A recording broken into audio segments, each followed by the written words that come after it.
Okay. So,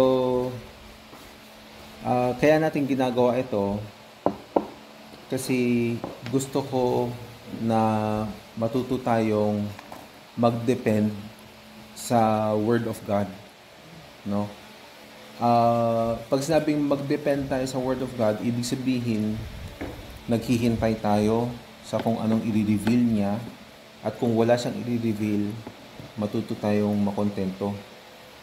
And also at the same time, ibig sabihin din nito na hindi natin magiging concern yung mga naririnig natin sa labas. So pagka nagpapanik yung sa labas, yung mga news, mga ganun-ganon, hindi tayo sasabay doon. Ang source of faith natin is dito sa scripture. So ngayon, yung pag-aaral natin, yung sa prayer pa rin, no? Sa prayer pa rin, essential na ma-recognize natin na ang bunga ng prayer ay pananampalataya. At ang bunga ng pananampalataya ay sa salita ng Diyos. So, ibig sabihin, pag wala yung salita ng Diyos, walang pananampalataya. Walang faith. Pag walang faith, walang prayer. So, hindi pwedeng ihiwalay yun. So, marami nagsasabi na, mag-pray. Ganon. Pero, sa scripture, makita natin na hindi naghihiwalay yung prayer at yung faith. Kaya, mahalaga sa atin as a family, no, si Mama, si Lynn, si Angel, ako, na naniniwala tayo na itong mga trabaho natin sa PPP, binigay ito ng Panginoon as a result of answered prayer. Ano yung PPP? Yung trabaho po ng mga books. Okay. Puritan Project Philippines, kaya PPP. So, meron po tayong trabaho dito, Ma, yung mga books. So, pinag-pray namin ito, na bigyan kami ng trabaho para makapag-share ng gospel, share ng mga teachings na ito through sa mga books. And sinagot ng Panginoon by God's grace. Tapos pinag-pray din namin na magkaroon ng bahay para ma-maintain itong trabaho at ma-further yung pagpakalat ng mga teachings na ito. So, lahat yun, bunga yun sa pag-aaral sa scripture. Okay. So, scripture, faith, prayer. Okay? Yan yung format. Hindi yung nag-pray lang ako from out of the blue na, wala akong ginagawa. Ano kaya? Magbenta akong libro. Hindi ganun. Tapos saka ako magpe-pray, ay Lord, bigyan mo ako ng libro na trabaho. Hindi yung ganun. But all of those ay bunga yan ng revelation from scripture and then prayer and then scripture and then faith and then prayer. No, so yun yung gusto natin i-maintain. Ngayon nandito si Lynn, si Mama, na sasabay siya sa ganitong routine. And habang ginagawa natin yung scripture, faith, prayer, we are discovering na together. Dati ako lang, and then na-share ko sa'yo, then tayong dalawa, na-share natin, tapos yun yung pinag-pray natin. Tapos si Lynn, Si Mami tsaka si Lynn. si Mami saka si Lynn, tapos na-share din yung scripture, and then yung prayer, yung concern. Tapos ngayon si Mama. Oo. So ngayon, dahil si Mama, 1 week old pa lang dito. So marami siyang hindi nasabayan. But, Years yun eh. Since 2000, 20. early 2000s. 2020, Yeah. 2015. So, doon pa lang. So, ang dami ng development na nangyari. So, hindi siya yung parang, wala akong ginagawa. Ano kayong gawin ko? Tapos, biglang kinabukasan ito na. Pero at Hindi the ganon. same time, meron mga konti na kasama Yeah, si Mama ina-update. noon. Oo. Oo, kaya Yung nasasama dati din. nagba-Bible study tayo Oo. sa amin pa. Yeah. So, ngayon, na nandito na siya, mas intact na yung fellowship natin. So, ideally, sabay-sabay na tayo na magsasama at magwo-wait sa i-reveal ng scripture, and from there doon natin i-draw yung faith, no? And Yung prayer. faith, at malalaman natin yung will ng Panginoon in direction natin. Doon tayo magdo-draw ng strength. And kapag ka ganun, mas hindi tayo magiging insecure sa kung anong sabihin ng ibang tao, kung anong nangyayari sa community or sa buong bansa or sa buong mundo. Hindi tayo may-insecure kasi ang faith natin is nandito sa Word. Okay? So, dalawa. Excuse me, Juan. Kasi sa Bible study ko sa Makati, Word of God din yung pinag-aaralan ko. Hindi ba, pag nag-aaral ka ng Word of God, di ba may faith ka naman ganun, di ba? Tapos nagpe-pray din ako mag-isa. Kaya, I don't feel the fear sa loob ng bahay ko kahit nag-iisa ako. Di ba? I also have the Word of God, di ba? Kasi I'm studying since 2004 hanggang ngayon. Sa Bible study ko doon.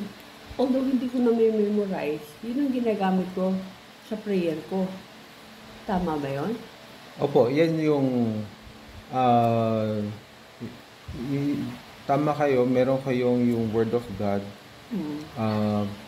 Pero yung difference po kasi natin is binigyan kami ng work ng PPP, which is a result of yung prayer. So ngayon, dahil nandiyan ka na, may involve ka na sa flow ng prayer life natin. So pati yung concern ng PPP, kumbaga parang hindi branch out eh. Parang na-adapt, ganun. So, yung dating history namin, ma-share na sa inyo. Yung history nyo, ma-share din dito sa amin. Sabay na. So mag-merge tayo at sasabay magwo-wait sa Panginoon. Pero sa ngayon kasi, yun yung work na binigay sa atin dito sa PPP. So, ibig sabihin, pati yung ministry ng PPP, magiging concern mo na rin. Pero, generally, kaya ako nire-review, no, yung mga noon, paano tayo nagkaroon ng PPP. So, in summary, nagbasa ako ng mga books, and nakita ko yung urgency. Nakita ko yung need for having an experience sa Christian life. Hindi lang yung sa head knowledge, hindi lang yung alam mo yung theology sa utak, pero how do you experience yung joy? At yung joy, hindi siya yung humanistic nature. Hindi siya yung, ay may barkada, ganun, sayahan tayo. Hindi yung ganun. Kasi it's a kind of joy that is spiritual, eternal in nature. Yung may peace, may confidence, no? So yun yung naging exposure ko sa mga books, and naging eager ako na gusto ko ikalat, gusto ko i-share yung mga books na ito. So, yan yung naging history ng PPP, yung Puritan, no? Yung mga Puritans ang teaching. Marami ngayon, mga nagrereklamo pa nga, no? Mga churches na ang tawag sa kanila yung nominal. Pag sinabing nominal, ibig sabihin, Christian lang sila, sa panglabas lang. Pero pagdating sa experience, wala. Kontento na sila sa panlabas lang. Pero pagdating sa prayer life, sa Christian walk, sa finding God's will, yung direction ng Panginoon, yung self-denial, wala. Walang ganun. Yung towards holiness, towards glorification, meditating on life after death, walang ganun. So, it's a kind of Christian that is man-centered, that is legalistic, that is humanistic, na is devoid of the cross of Christ, is devoid of the Spirit of Christ.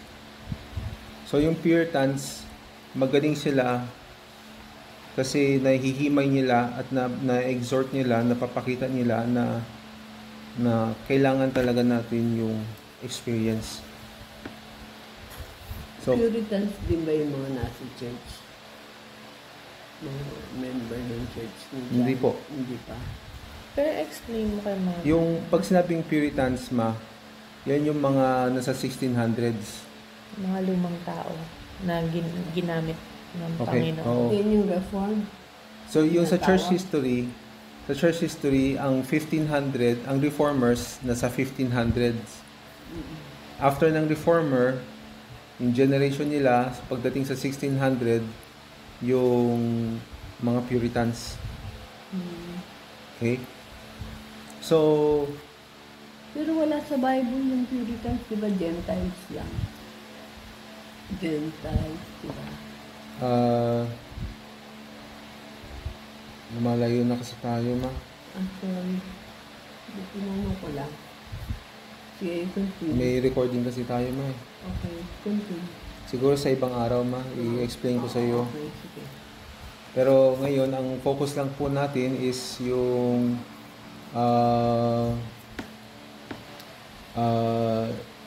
prayer natin. It has to be a result of yung faith natin sa scripture. Katulad nung itong PPP, yung books natin is a result of prayer, faith, and sa scripture. Okay? So, we treat it as a call ng Panginoon na dito tayo dinadala. Na ito yung work na binigay ng Panginoon at ito yung ibig sabihin, we're going to be better at it, we're going to improve at it, we're going to work at it, and we're going to be confident at it. Sa ganun, no? So, hindi yung pag ako nagtatrabaho ko sa PPP tapos yung iba naman yung career, no? So na nagiging house divided tayo kung ganun.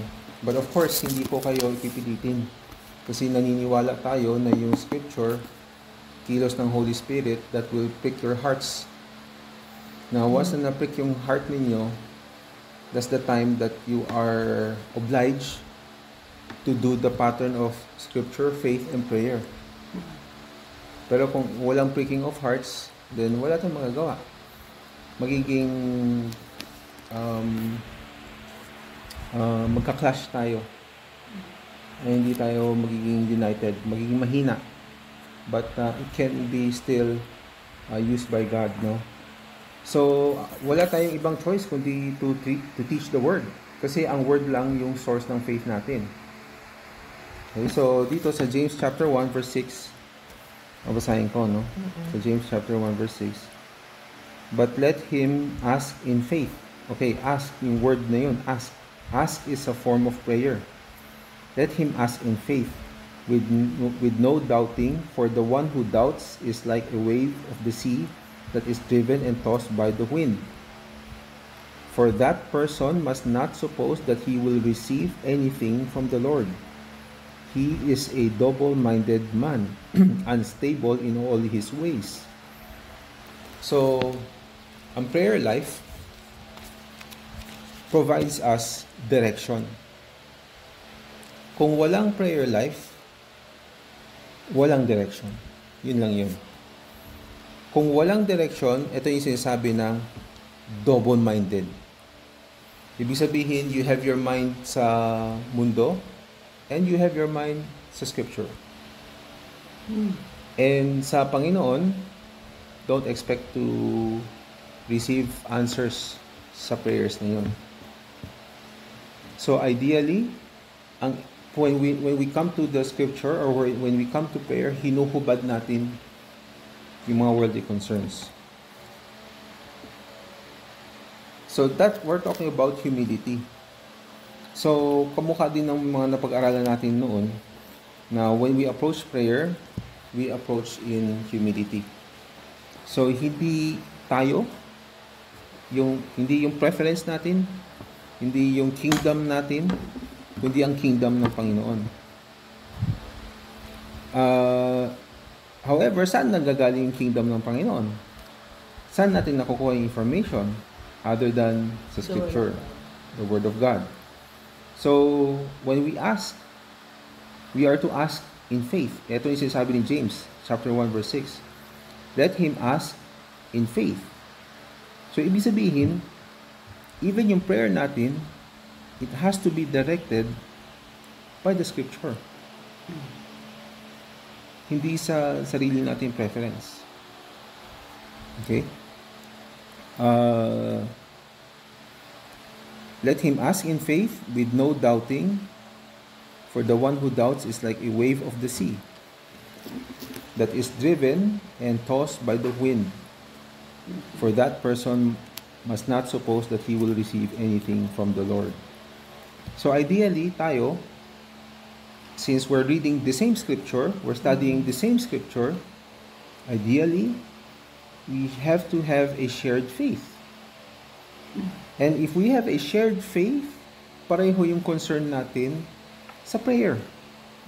And if pareho ang concern natin sa prayer, dun nagkakaroon na tayo ng direction. And hindi na tayo yung being tossed to and fro. Hindi na tayo nagiging double-minded. So, yan yung benefit if nag-grow tayo from the Word and faith and sa prayer. No? Another verse, Romans chapter 10, verse 14. Let me read, no? Romans chapter 10, verse 14. How then will they call on Him? Ano yung call on Him? Yan yung prayer. How then will they call on Him in whom they have not believed? Ano yung believe? Yan yung faith. So, paano ka tatawag o paano ka mananalangin kung wala kang pananampalataya? Pero yung pananampalataya, may object yun. May ground yun. And ito yun. And how are they to believe in Him of whom they have never heard? Hearing. So, saan yung hearing? Sa Scripture. Again, Scripture, faith, prayer. How are they going to call prayer on Him whom they have not believed? Faith. And how are they to believe in whom they have not heard? Scripture. Scripture, prayer, Scripture, faith, and prayer. Hindi naghihiwalay. And how are they to hear without someone preaching? And how are they to preach unless they are sent? So, essential talaga yung form of preaching. At ang sadya or objective ng preaching is hindi yung nagdadagdag ka lang ng information, kundi it leads us to humility before a holy God. Yan yung kasamang yung Our Father in Heaven. Yan yung pinag-usapan natin sa previous sessions natin. Yan yung being broken in spirit. Yan yung humility. Yan yung faith in God's Word. So ideally, yung Scripture ang magtanging paraan para mag-direct sa atin sa ating mga prayer. So, we are to ask in faith.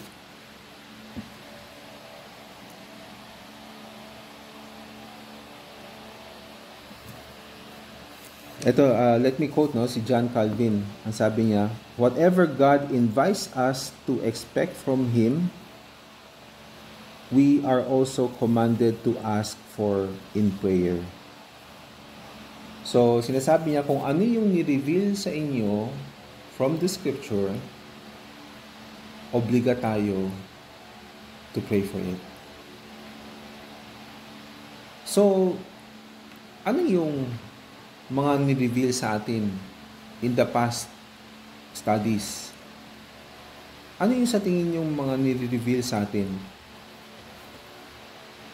Huwag natin ikalimutan, let's try, no? Even sa mga general lang. What are we talking about? We're talking about prayer. No? So that's a more general aspect. We're talking about prayer. And nakikita natin from sa studies natin, nire-reveal that God wants us to pray. In fact, that's the reason why God sent Jesus Christ to intercede for us, to be our mediator. That's prayer. So, ibig sabihin, gusto talaga ng Panginoon. So that gives us an idea that God wants us to pray. At the same time, na yung nabasa natin, Our Father in Heaven, hallowed be your name, we also see that God wants us to be holy. God wants us to surrender ourselves. God wants us to desire His kingdom. Ngayon, alam natin, mahirap. Kasi nasa laman tayo. Hindi tayo spiritual by nature. We are sinners by nature. That's why we pray. Kasi, we pray as a sinner. Kaya nga sabi, Our Father in Heaven, hallowed be your name. Ibig sabihin, we are acknowledging that we are sinners and that we need Him to redeem us. We need Him to rule over us. So, meron tayong desire. So, yun yung dapat ng laman ng prayer natin. Na at this point, magkakaroon tayo ng idea na hindi yung preference ko ang iiral, kundi yung kingdom ng Panginoon. Alam ba natin yung kingdom ng Panginoon? No, we don't. But we can read about it in We can know from the Word. God. Yes. So, we continue to study and wait on the Lord kung anong nire-reveal niya. At yung pag-reveal niya, yan yung tinatawag na divine revelation. Pag sinabing divine revelation, ibig sabihin, hindi yan dahil sa galing mo o sa talino mo, kundi sa kilos ng Holy Spirit. So, anyone can understand. Kahit hindi ka college graduate, kahit hindi ka nakapagbasa ng mga libro, you can understand by the work of the Holy Spirit. However, yung nga, because it's the work of the Holy Spirit, it's an independent work of the Holy Spirit, hindi sa atin yun. So, we have to have that earnest desire. And, pwedeng hanggang dun muna yung prayer natin. So, let's do that. Ipag-pray natin na yung kingdom of God would come and that we would improve our repentance and God would show us yung nire-reveal niya. No? So, yan yung good news. That we can be content with whatever God has revealed to us. Huwag natin sabihin, eto lang ba? Kulang yan. Gusto ko pa malaman paano ito, paano yan, mga ganun, paano ko i-handle yung mga ganito, mga ganyan. Doon papasok yung give us this day our daily bread. God knows our needs and we surrender to Him yung mga needs natin. So we will talk about that sa future, no? About yung needs.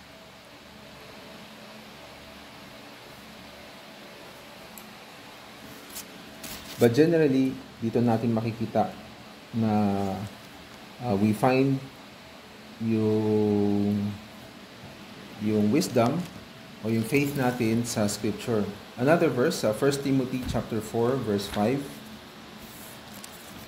1 Timothy chapter 4 verse 5.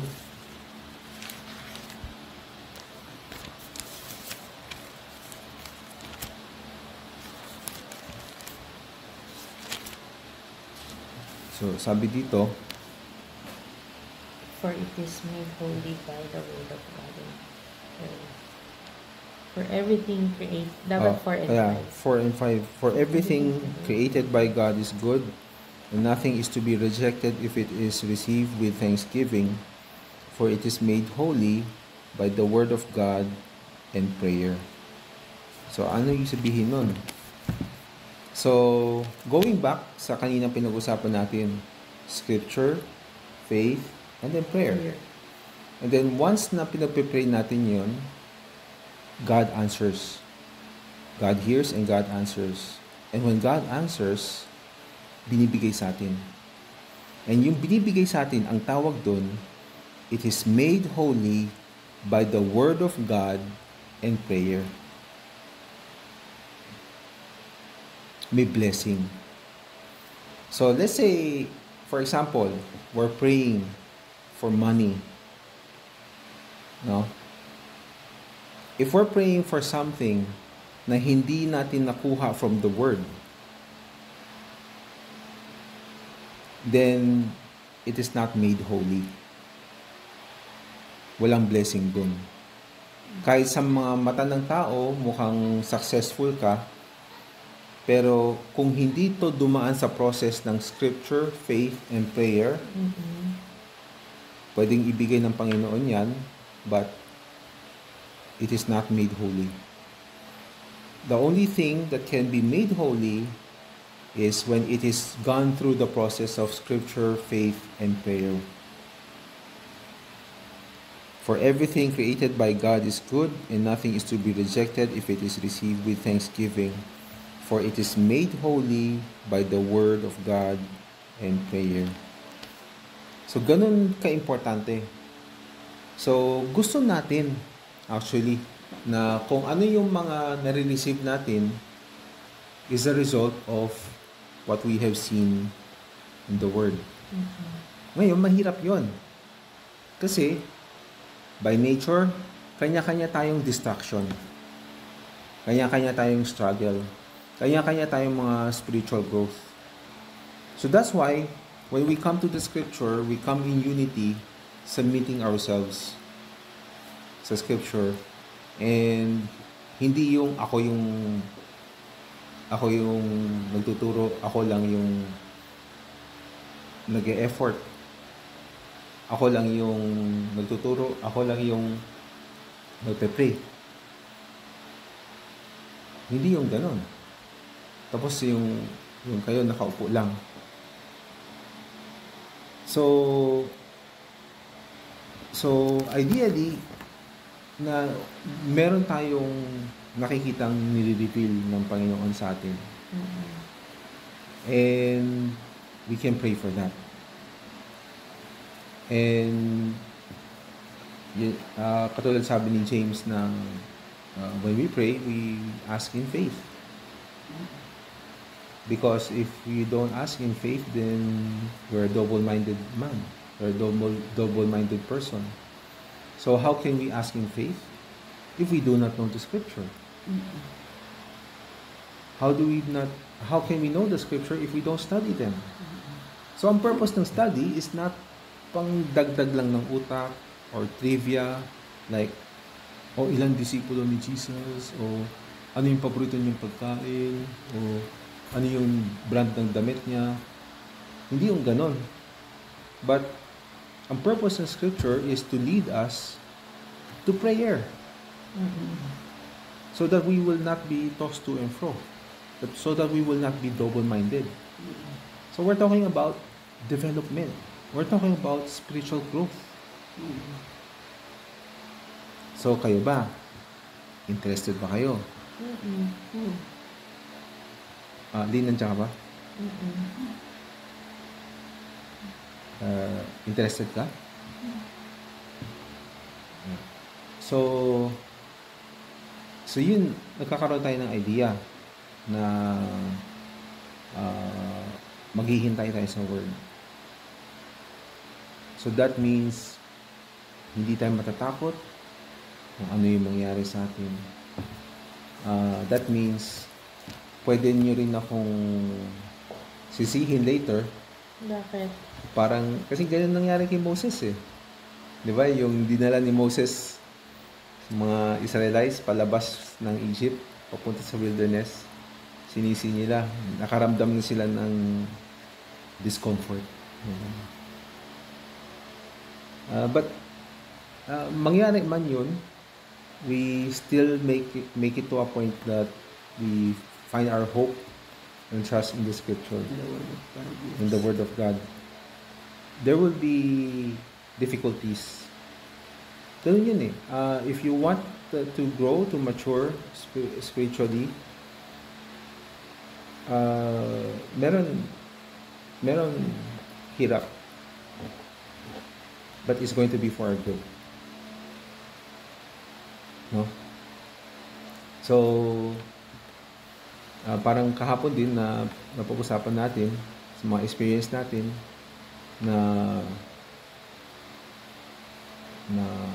minsan ang Panginoon may mga tinatanggal sa buhay natin and masakit, pero di natin namalayan na yung tinatanggal niya sa buhay natin ay yung paraan para maligtas tayo. No? So, kunyari, may lason yung kamay mo and kakalat niya sa buong katawan mo. So, kailangan putulin para tumigil yung lason. Masakit siya. No? Nakakalungkot. Pero, naligtas yung buhay mo. So, ganun din yung sa Christian life. Kadalasan, marami tayong mga bagay na pininiwalaan, minahal, doon na tayo tumanda, na hindi na magbabago yung utak natin o puso natin sa itong bagay na ito. Pero hindi natin namalayan na ginawa na natin Diyos. At kapag gusto natin lumago, tatanggalin ng Panginoon yun. At masakit yun. Pero pag tinanggal ng Panginoon yun, para sa kaligtasan natin.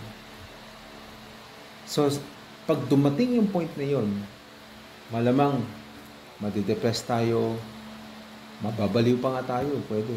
In Jesus' name, God will not allow naman. Pero kung mangyari yon, saan yung takbo natin? In Jesus. Scripture pa rin. Prayer. The Lord is my shepherd, I shall not want. No?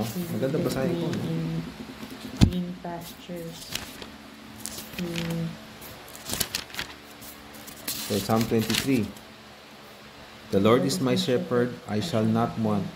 He makes me lie down in green pastures. He leads me beside still waters. He restores my soul. He leads me in paths of righteousness for His name's sake. Even though I walk through the valley of the shadow of death, I will fear no evil. For you are with me. Your rod and your staff, they comfort me. You prepare a table before me in the presence of my enemies. You anoint my head with oil. My cup overflows. Surely goodness and mercy shall follow me all the days of my life. And I shall dwell in the house of the Lord forever. Yan yung comfort natin. Maganda ma-memorize natin to.